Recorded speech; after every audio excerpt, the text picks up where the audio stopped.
at the World Economic Forum, Larry Fink was pretty specific that he thinks that there's going to be one unified ledger that everything's going to be issued on.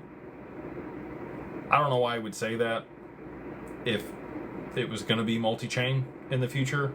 I'm hopeful for multi-chain. I think that there's a lot of functionality across other blockchains and infrastructure that do things better than the XRPL in certain aspects. I think it'll all just settle back to the XRPL.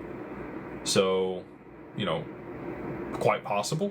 That would drive a lot of FOMO either direction. But they need the ETF to be able to rotate liquidity from the Bitcoin ETF and other products on the market into XRP to be able to push the price to where they need it to go. So there's a lot of people that are like, well, why don't BlackRock just buy all the XRP and drive the price up?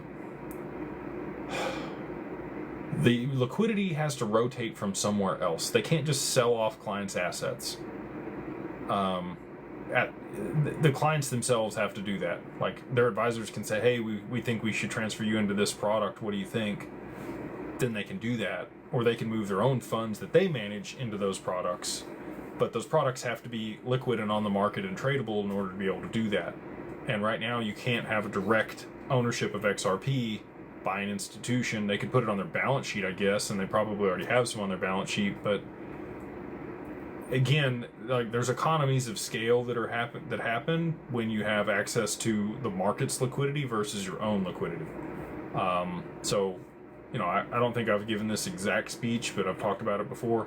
This is the reason that I believe, hardcore, that we will see a BlackRock ETF, because it's the only mechanism by which they can really rotate the liquidity they need to into the asset.